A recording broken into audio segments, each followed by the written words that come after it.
بسم الله الرحمن الرحيم. معلش انا مش هاخد وقتكم، هو اتكلم دقيقتين اتنين.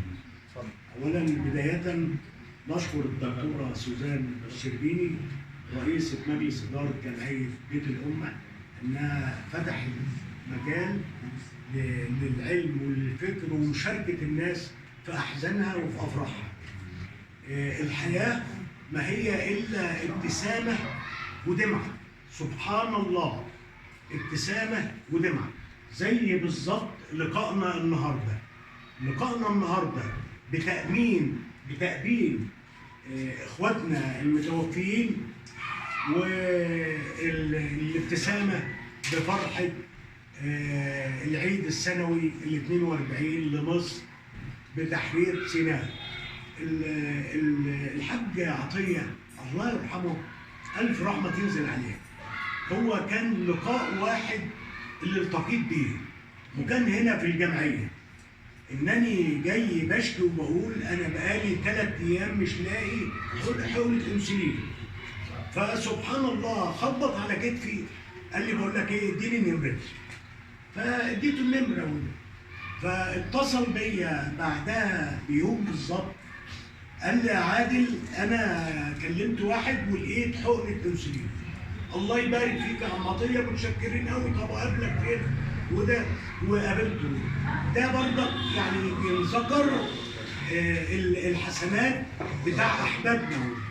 الأخت هيام إنسانة متواضعة جدا، لها ظروفها الخاصة، لكن كانت بتشارك كل الناس في المشاركات الاجتماعية بتاعهم، وكانت إنسانة خدومة جدا جدا جدا. فألف رحمة تنزل على روح أختنا هيام، وألف رحمة تنزل على روح عم عطية.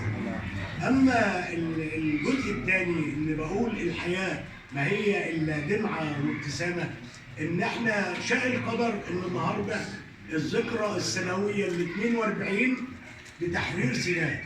وسيناء طبعا يعني في القلب، وأنا أحد المصابين في حرب 73، وكان ليا الفخر العظيم إن دمي يسيل على أرض سيناء قبل حتى ما نتنقل ويودونا المستشفى.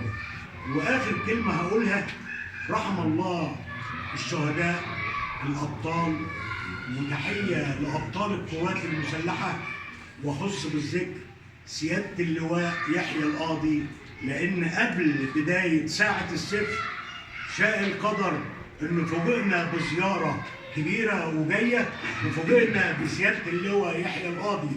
إذا كان توفى حاليا الله يرحمه، إذا كان عايش ربنا يبارك في صحته. فجه بصلنا كده، عاملين إيه يا أولاد؟ كويسين يا فندم؟ قال طيب إحنا كلنا أرياف وتربينا إن العرض هي الأم والزوجة والأخت، وقام وط جايب شوية تراب وقال لا، هو ده عرضنا، هو التراب ده عرضنا، مصر عرضنا، انتوا قدها. قلنا الله أكبر الله أكبر. وشاء القدر إن كان بعدها بالظبط ب6 ساعات كانت ساعة الصفر، وانطلقنا على أرض سيناء. مات فينا اللي مات الله يرحمه بالشهداء، وانصاب فينا اللي انصاب، والأبطال اللي رجعوا وهم رافعين العلم على أرض مصر. فنقول الحمد لله، ومصر كل سنة وانتم طيبة. وأبناء العم عطية وأبناء أختنا هيام الله يرحمه برحمته الواسعة يا رب يا رب.